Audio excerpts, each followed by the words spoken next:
열한 제자가 갈릴리에 가서 예수께서 지시하신 산에 이르러 예수를 배웠고 경배하나 아직도 의심하는 사람들이 있더라.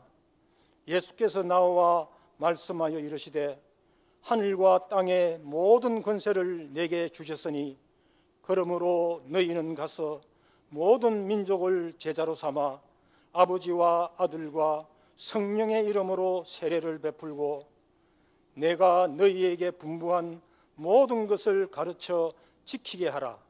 볼지어다 내가 세상 끝날까지 너희와 항상 함께 있으리라 하시니라. 오늘 이 시간 원래는 우리 교회가 그 헌신 예배를 드리는 순서로 말하면 신년 직원 임명을 하고 직원 헌신 예배를 드리고, 그리고 교회의 사명의 가장 으뜸이 선교이기 때문에 바로 이어서 선교연의 헌신 예배를 드리며 1월을 지나는데, 올해는 사정이 좀 있어서 뒤로 미루어서 오늘 2월 첫 주일에 선교위원들과 더불어서 온 성도들이 함께 선교 사역에 임하는 첫 헌신 예배를 드리게 됩니다. 이 예배로 하나님 아버지께서 찬미와 영광을 온전히 받으시리라고 믿습니다. 아울러 선교위원회에 속한 분들과 더불어 선교위원회를 드리며 이제 이미 시작이 됐지만 임하고 있는 새해 선교 사역을 감당하는 우리 남천 교회 공동체에 속한 성도들 모두에게 초대교회 이래로 지금까지 기독교 역사가 이어지는 동안 선교 사역의 현장에서 일하는 제자들이 받았던 축복과 은혜가 그대로 더욱더 충만하기를 주의 이름으로 축원합니다. 이 시간에 마태복음 28장에서 말씀을 봉독을 했는데, 이 말씀을 중심으로 해서 새 선교 사역을 시작하며 선교 사역에 임하며 라는 제목으로 설교 말씀을 드리겠습니다. 여러분들은 신앙의 초보자들이 아니니까 오늘 읽은 이 마태복음 28장 18절 이하의 말씀, Great Commission이라 그래서 주님의 지상명령이라고 하는 이 말씀을 다들 기억하시고 또 암송하시고 또 가장 중요한 명령으로 마음에 담고 있으리라고 믿습니다. 이 시간에 말씀을 듣기에 앞서서 우리 한 목소리로 입술을 모아서 주님의 이 지상명령을 함께 고백하겠습니다. 마태복음 28장 18절부터 20절까지 말씀을 한 목소리로 읽겠습니다. 예수께서 나와 말씀하여 이르시되 하늘과 땅의 모든 권세를 내게 주셨으니 그러므로 너희는 가서 모든 민족으로 제자로 삼아 아버지와 아들과 성령의 이름으로 세례를 베풀고 내가 너희에게 분부한 모든 것을 가르쳐 지키게 하라. 볼지어다 내가 상 끝날까지 너희와 항상 함께 있으리라 하시니라. 아멘. 사랑하는 성도 여러분, 새 선교 사역을 시작하면서 다시 한번 이 말씀을 의지하여서 여러분을 축복합니다. 먼저 하늘과 땅의 모든 권세를 가지신 주님께서 세상 끝날까지 우리와 함께 하신다는 이 은혜를 온전히 믿으시기를 바랍니다. 또 우리가 가서 모든 사람을 제자로 삼아서 새 사람 되게 하고 주의 말씀대로 살아가게 가르치고 인도할 사명이 있음을 온전히 믿으시기를 바랍니다. 이런 은혜와 사명이 새 선교사에게 임하는 우리 남천교회 공동체에 속한 성도들 모두에게 함께 하기를 주의 이름으로 축원합니다. 이런 마음으로 우리 선교사에게 임하는 우리 성도들을 서로 축복하며 인사합시다. 말씀 그대로 이렇게 축복하지요. 주께서 항상 함께 하십니다. 이렇게 축복하시기 바랍니다. 한 번 더 합시다. 주님의 명령대로 온전히 선교합시다. 이 말씀이 이제 오늘 제가 여러분들에게 말씀드릴 설교의 대략적인 줄거리입니다. 이제 이런 은혜 결심을 마음에 담고 오늘 주신 말씀을 조금 자세히 보면서 제 선교사에게 임하는 우리의 자리, 사명에 대한 영적인 가르침을 들으려고 합니다. 우선 주님의 이 지상 명령을 바르게 이해하려면 주께서 이 말씀을 하신 자리와 상황을 바르게 분별해 봐야 합니다. 주께서 이 말씀을 하신 당시의 상황을 마태는 이렇게 설명을 하고 있죠. 마태복음 18장 16절에서 17절을 보면 11 제자가 갈릴리로 가서 예수께서 지시한 산에 이르러 예수를 배웁고 경배하나 아직도 의심하는 사람들이 있더라 라고 기록이 되어 있습니다. 마태의 이 증언에 의하면 예수께서 이 마지막 명령을 하신 곳은 예수께서 지시한 갈릴리의 한 산이었습니다. 그래서 그 산에 모인 제자들이 예수님을 우리가 아는 대로 하면 마지막 뵙고 경배하는 자리인데 그 자리에서도 의심하는 사람이 있었고 그때 예수께서 제자들에게 마지막 명령을 하셨다고 기록을 하고 있습니다. 우선 이 설명을 좀 자세히 생각을 해보면 11 제자와 다른 제자들이 갈릴리에 가서 예수께서 지시하신 산에 모였다고 이 말씀이 증언하고 있는데 예수님이 부활하신 이후에 일어난 일을 기록하고 있는 마태복음 28장 1절 이하에 보면 예수께서 부활하신 날 아침부터 있었던 사건을 쭉 읽어볼 때 이 대목이 조금 다르게 기록됐다는 것을 발견하게 됩니다. 그게 무슨 말인가 하면 천사나 예수님이나 여인들과 제자들에게 갈릴리에서 보자고 하셨지 어떤 산을 지시하시면서 거기서 보자고 말씀하시지를 않으셨다는 거예요. 7절에 보면 천사가 여인들에게 이렇게 말하죠. 빨리 가서 그의 제자들에게 이르되 그가 죽은 자 가운데서 살아나셨고 너희보다 먼저 갈릴리로 가시나니 거기서 너희가 배우리라 하라. 보라 내가 너희에게 일렀느니라 라고 하고 또 놀라서 다름질하는 여인들을 만난 예수께서도 10절을 보면 이 예수께서 이르시되 무서워하지 말라. 가서 내 형제들에게 갈릴리로 가라 하라. 거기서 나를 보리라. 고 말씀하셨다고 기록되어 있어요.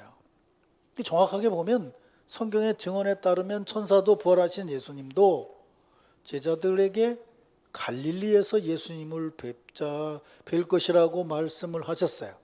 갈릴리라고만 했지 갈릴리의 어떤 산에서 만나자고 하시지는 않았다는 거예요. 근데 마태는 마지막 증언에 11 제자가 갈릴리에 가서 예수께서 지시하신 산에 이르렀다고 기록을 하고 있어요. 그냥 뭐 쉽게 예수님께서 갈릴리의 한 산으로 오라고 하셨는데 뭐 중복되니까 앞에는 생략하고 뒤에는 막 그 산에서 봤다. 뭐 이렇게 얘기를 한다고 해서 뭐 큰 문제가 생기는 건 아니에요. 그거 그렇게 생각한다고 뭐 지옥 가는 것도 아닌데 왜 이 마지막 대목에 예수께서 제자들을 만나자고 하신 곳이 갈릴리의 한 산이라고 조금 더 구체화했는가 하는 부분은 우리가 마태복음을 쭉 읽으면서 우리가 오전에는 지금 마태복음의 앞부분을 읽고 있단 말이에요. 제자들 얘기도 읽고 있는데 좀 생각을 해봐야 된단 말이에요. 갈릴리로 오라고 그랬으면 뭐 이제 복음서대로 생각해보자고 요한복음은 바닷가에서 만났잖아요, 그죠? 그럼 여기도 바닷가에서 만나자 이렇게 얘기할 수도 있는데 왜 산으로 오라고 했느냐? 갈릴리에서 만나더라도 막 결정적인 사건이 있었던 그러니까 뭐 풍랑이는 바다를 뭐 잔잔케 했다든지 막 귀신을 내쫓았다든지 뭐 이런 데로 오라고 그러면 더 머리에 콱 베낄 텐데 그런 데로 오라고 하지 않고 산으로 오라고 하셨을까? 이 대목의 나름대로 이제 잘 들으라고 불이 쫙 켜지잖아요. 지금 이제 클라이맥스라고. 제자로서 예수님을 따르는데 뭔가 생각해야 될 대목이 뭔가 그거예요. 우선 이렇게 한번 생각을 해보죠. 갈릴리라고 했는데 조금 더 얘기하는데 지시하신 산이라고 얘기를 했어요. 근데 갈릴리 무슨 산이라고 또 산 이름을 명확하게 하신 것도 또 아니잖아요.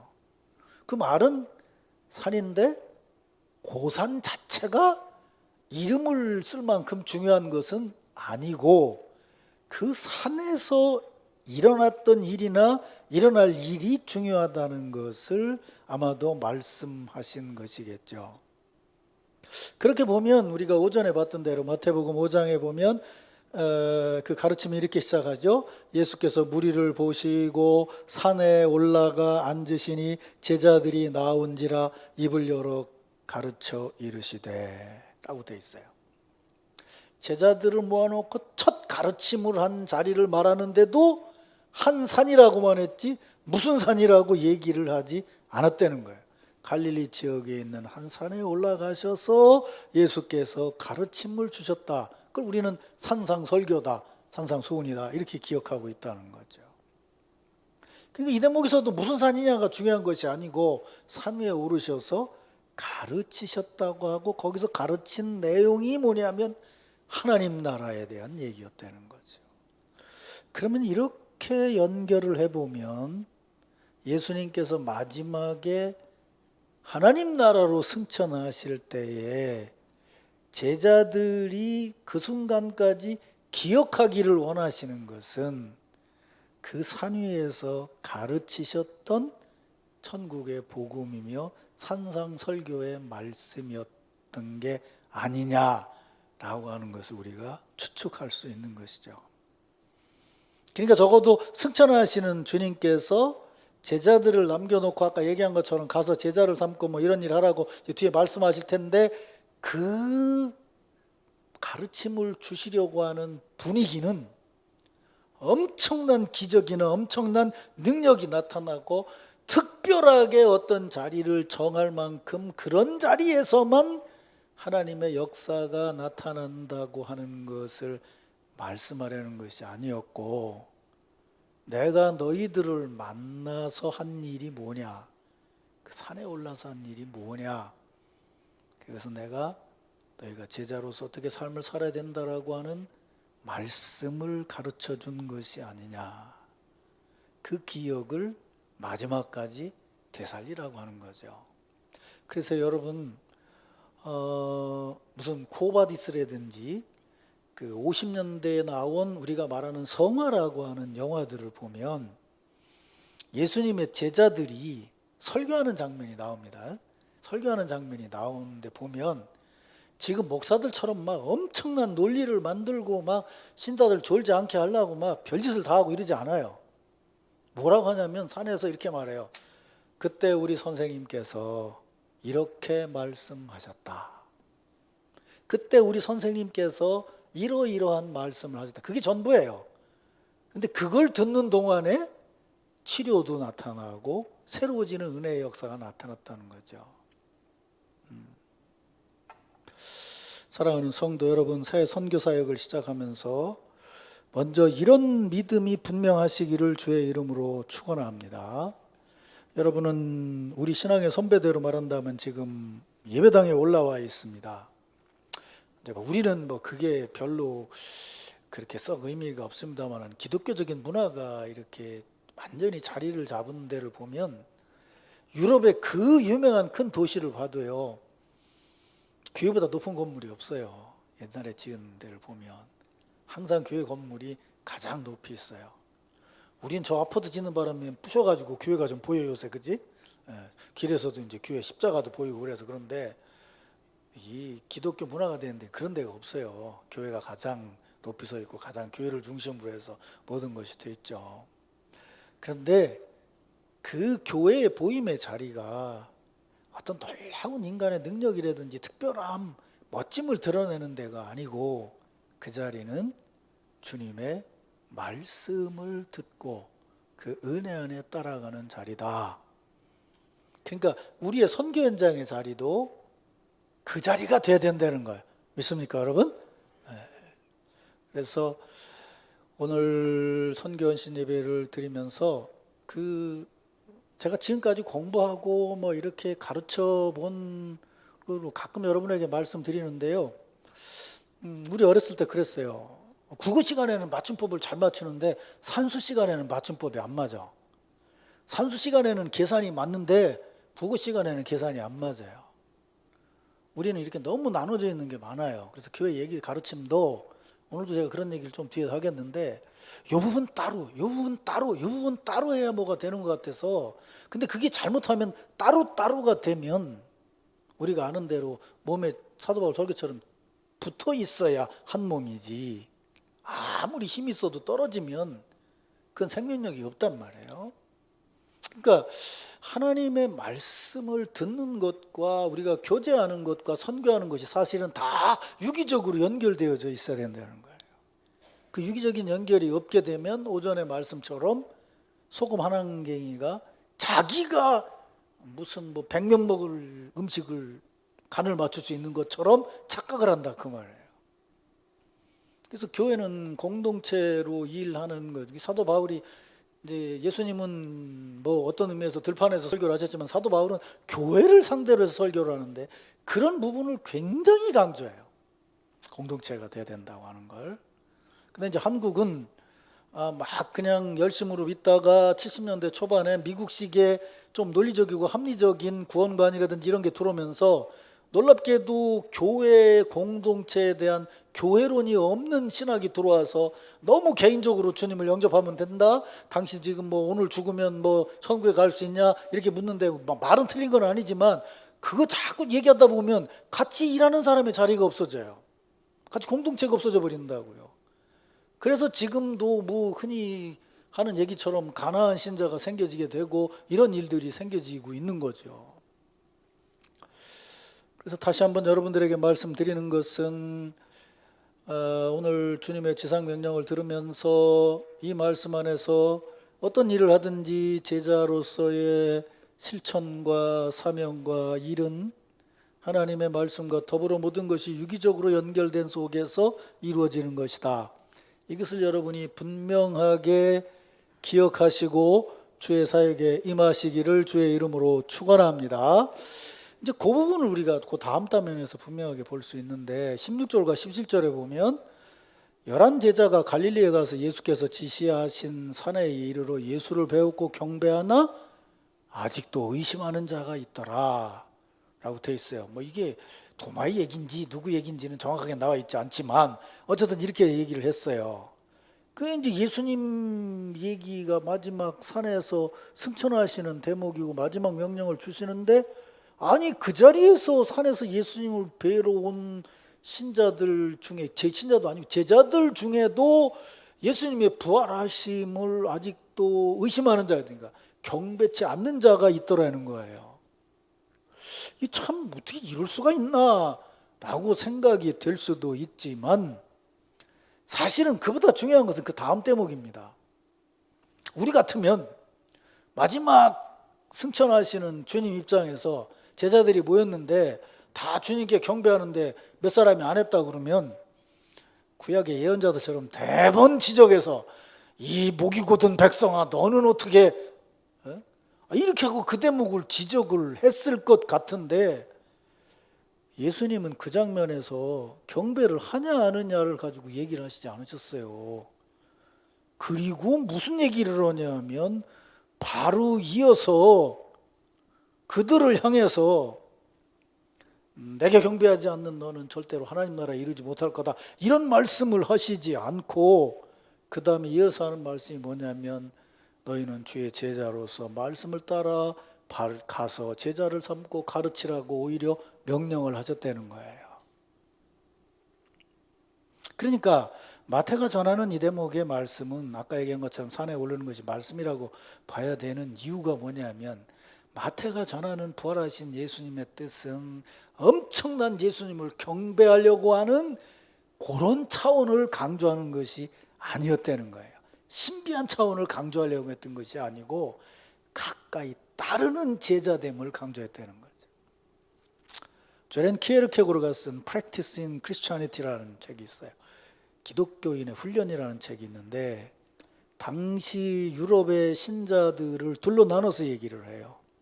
하나는 신자들 중에 경배자가 있고 하나는 신자들 중에 뒤를 따르는 자가 있다는 거예요. 경배하는 자는 우선 긍정적으로 보면 거룩하신 하나님을 찬양하는 자라는 거예요. 하나님 높이고 자기를 낮추면서 경배한다고 그러는데 그 경배의 중심은 뭐냐면 구약적으로 얘기하는 거리감이라는 거예요. 거리감이요. 사실은 이게 우리에게도 굉장히 중요하게 생각을 해요. 그런데 예수 그리스도를 만나면 이거보다 더 성숙한 신앙을 갖게 돼요. 의미상으로는 성숙한데 실제로 보면은 안 성숙하게 보일 수도 있어요. 예수님은 우리에게 거리감을 강조하신 분이 아니고 가까이 오신 친근감을 강조하신 분이에요. 예수가 빠진 하나님 섬김이 되면 거리감이 될 수밖에 없어요. 그런데 이 거리감을 강조하는 신앙이 강조되게 되면 내가 예수님을 섬기기 위해 열심히 기도하지만 나는 그분과 떨어져 있다를 강조하게 되면 나중에 그 패턴이 그대로 돼서 자기가 그 자리에 올라가게 되면 뒤따라오는 사람도 그렇게 섬기기를 원해요. 그럼 그렇게 되면 뭐가 되냐면 이단의 교주가 되는 거예요. 그래서 키에르케고르는 하나를 더 얘기를 해요. 뒤따르는 자가 있다는 거예요. 이 사람 뭐냐? 멀리 떨어져서 경배하는 사람이 아니고 어떻게든 주님 가까이에서 따르려고 애를 쓰는 신앙인이라는 거예요. 개신교가 얘기하는 신앙이 바로 그거예요. 일부러 자기를 낮추려고 애를 쓰는 것이 아니고 이 땅 낮은 자리에 오신 예수 그리스도를 따라가다 보니 자연스럽게 자기 신앙이 낮은 자리로 내려가지는 거예요. 믿습니까, 여러분? 그리고 낮은 자리에 내려가게 되니까 다른 사람들과 경쟁하려는 의식이 없어지게 되죠. 내가 뭔가를 이 기독교 신앙 조만큼만 바꾸면 달라지는 게요. 내가 뭘 받아야 되고 내가 뭘 가져야 되고 내가 뭘 하는 게 세상적인 게 아니고 나는 주님의 은혜입니다라고 얘기해도요. 그거 순간만 바뀌면요. 내가 받는 은혜를 강조하다가 보면 그게 바른 신앙에서 벗어나기가 정말 쉽습니다. 어제 내가 강의를 듣는데 7세기 기독교 신학자 중에서 그런 얘기를 하는 거예요. 신앙인들 중에는 말이야, 그 천사적인 신앙을 가진 사람이 있고 마귀적인 신앙을 가진 사람이 있는데 둘 차이가 뭔 줄 아냐? 마귀적인 신앙을 가진 사람은 자기를 중심으로 해서 모든 걸 보는 거라는 거예요. 자기 중심으로 해서 모든 걸 보고 뭔가 생겼을 때 그게 자기 자신이 높아지게 되고, 천사적인 신앙을 가진 사람은 뭐냐 하면 나를 중심으로 보는 게 아니라 내 옆에 있는 사람은 그 사람대로 가치가 있고 의미 있다고 생각하고 본다는 거예요. 그걸 위해서 자기 자신을 드릴 수 있는 신앙이라는 거죠. 나를 중심으로 내 감각에 맞고 내 입장에 맞고 내 생각에 맞는 것만 들으려고 하면 점점 자기 자신이 좁아지게 된다는 거죠. 근데 오히려 하나님을 생각하고 말씀드린 것처럼 등불을 나눠도 똑같은 불을 비칠 수가 있고 빛을 내도 소금이 같은 맛을 내는 것이 같이 들어가야 된다라고 생각을 하게 되면 나 혼자만이 아니고 같이 일할 수 있는 거라고 생각하게 되면 오히려 주님의 뒤를 가까이에서 따를 수 있다는 거예요.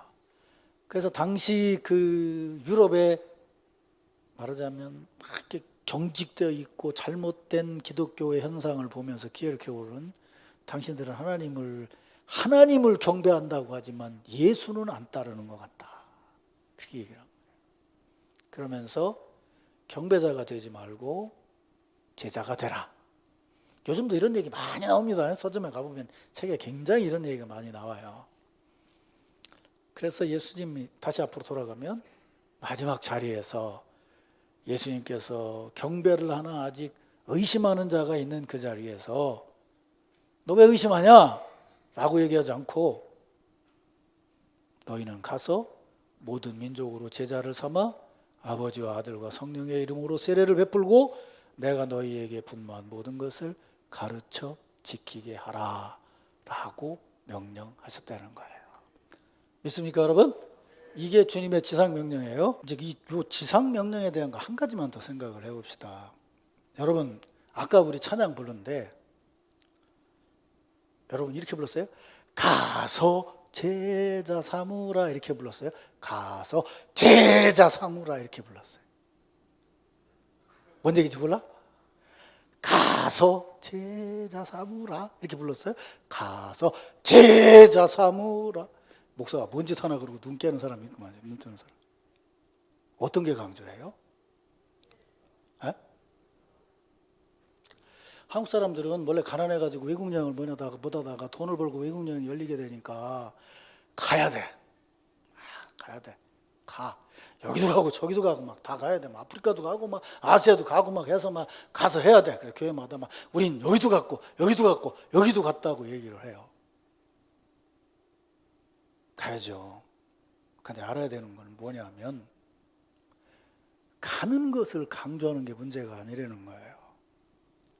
뭐라고 얘기를 했어요? 이렇게 말하잖아요.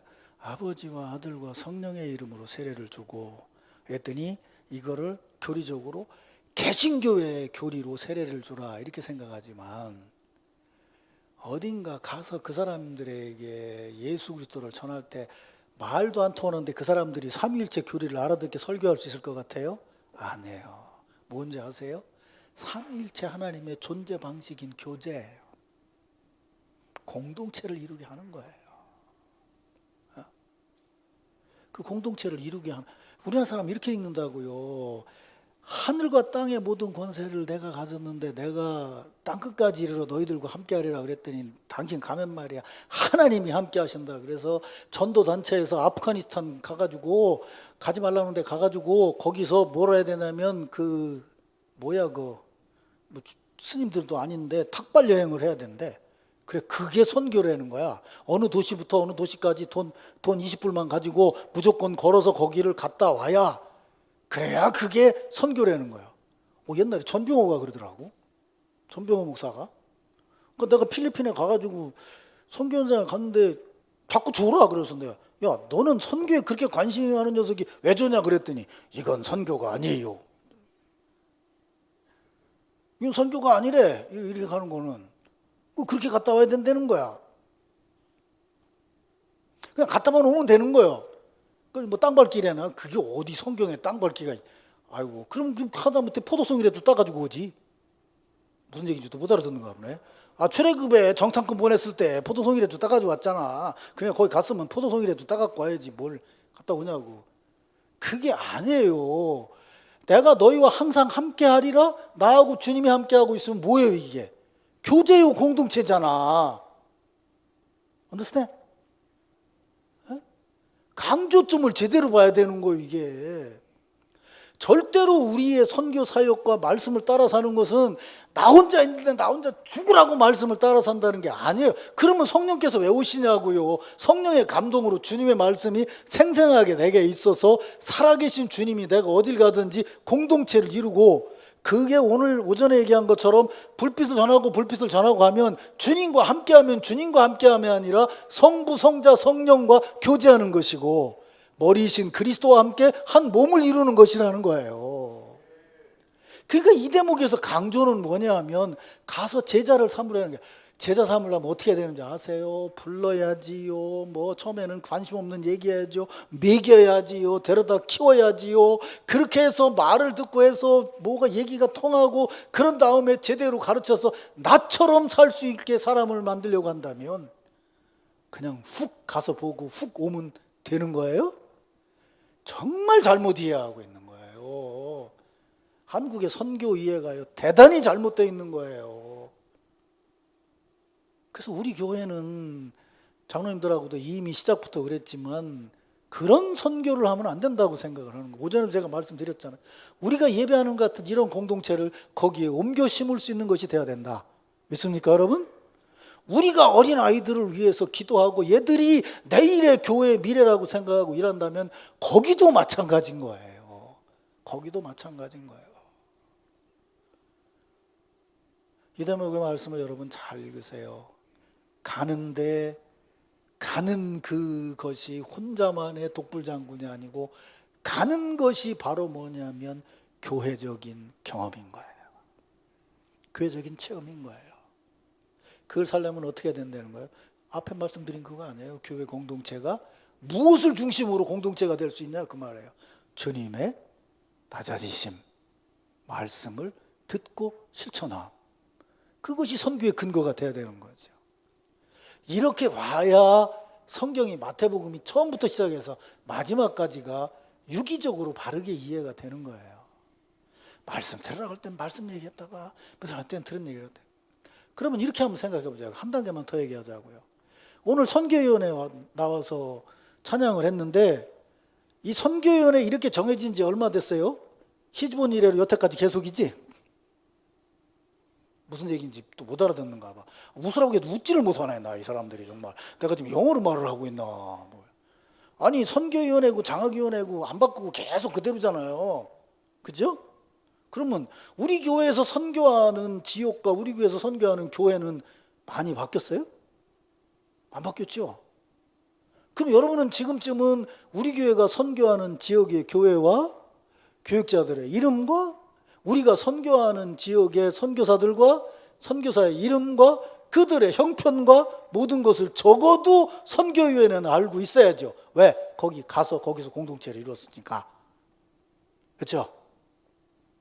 그것도 안 하면서 오죽 안 하면 교회마다 무슨 어떤 교회들은 보면 사랑방 이름에다가 뭐 터키 사랑방 이랬더라고. 난 그래서 터키 사람들이 사랑방 하는 줄 알았어. 그랬더니 그 사랑방은 터키 선교를 위해서 기도한다. 그래서 오죽하니까 그렇게 정해놨더라고. 쉽게 말하면 태국 사랑방. 난 그 사랑방은 태국 여행만 다니는 줄 알았더니 아니더라고. 그게 태국을 위해서 한다는 거야. 무슨 얘기냐면요, 선교도 그렇고 말씀도 그렇고 교제도 그렇고 이상적이고 추상적인 건 없는 거예요. 예를 들어서 내가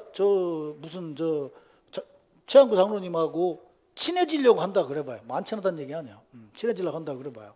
그럼 내가 장로님 나하고 식사 한번 합시다. 그래 식사를 했어요. 그럼 또 장로님이 나보고 목사님 식사 한번 합시다. 그럼 우리 차 한잔 합시다. 뭐 이렇게 해서 구체적으로 어디서 만나고 어디서 뭘 하면서 서로의 교제가 이어지는 거잖아요.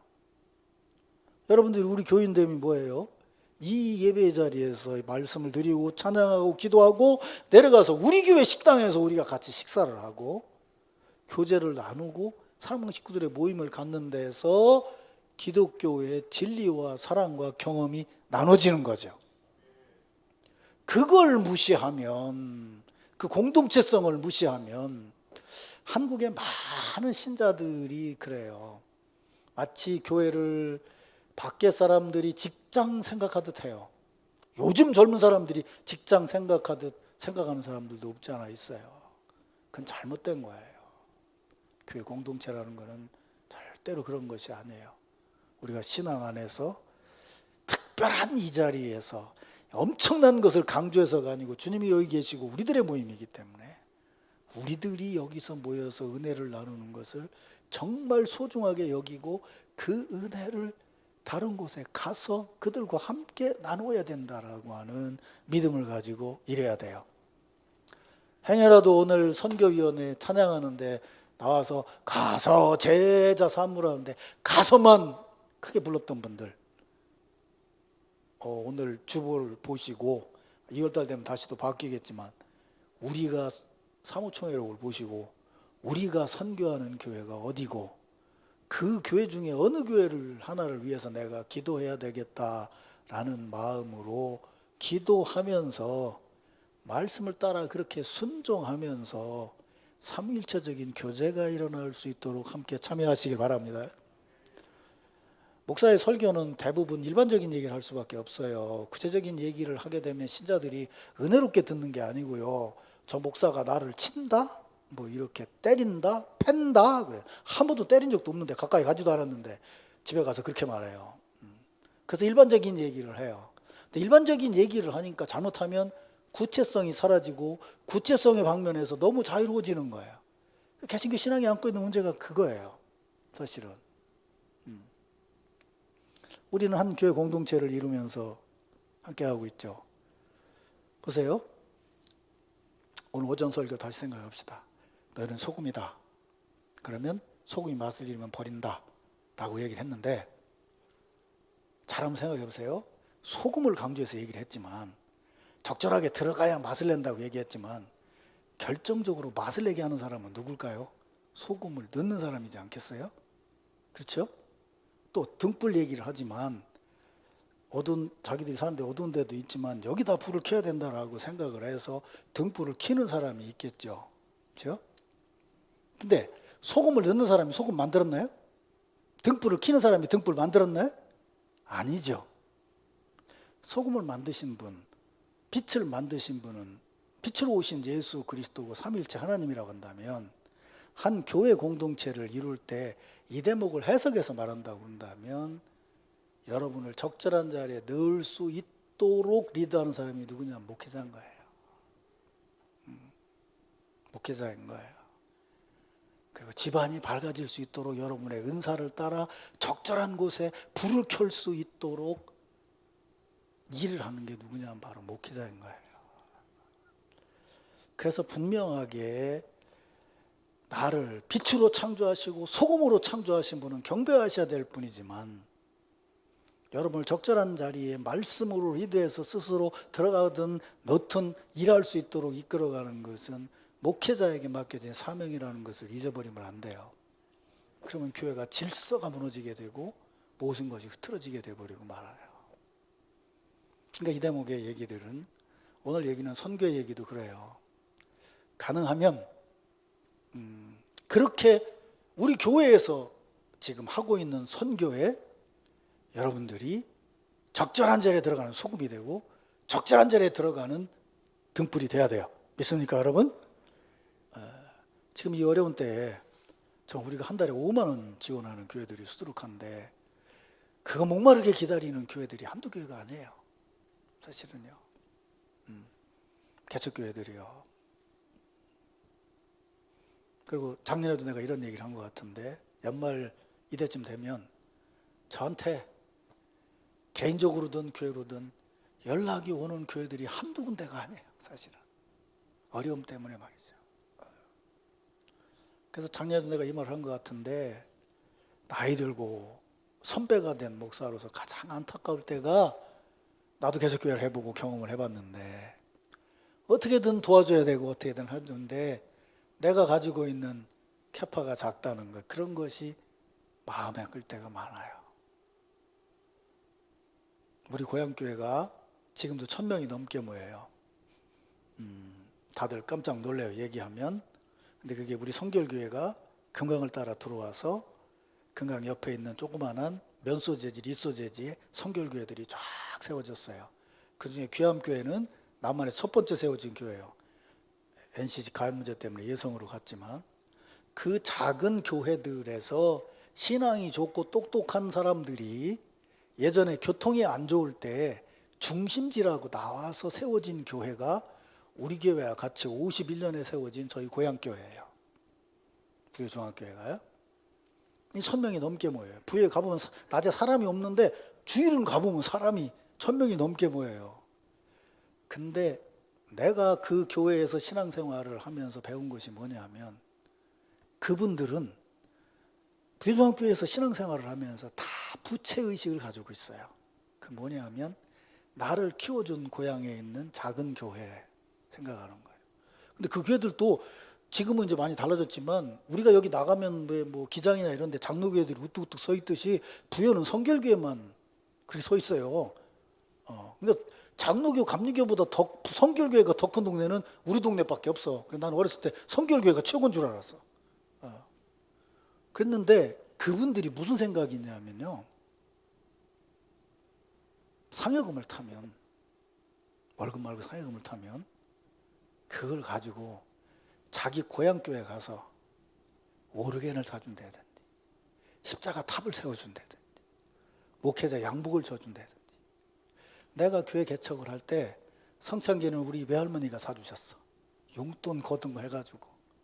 양복은 우리 교회 학생의 선배들이 늘 사줬어. 가면 고생한다고.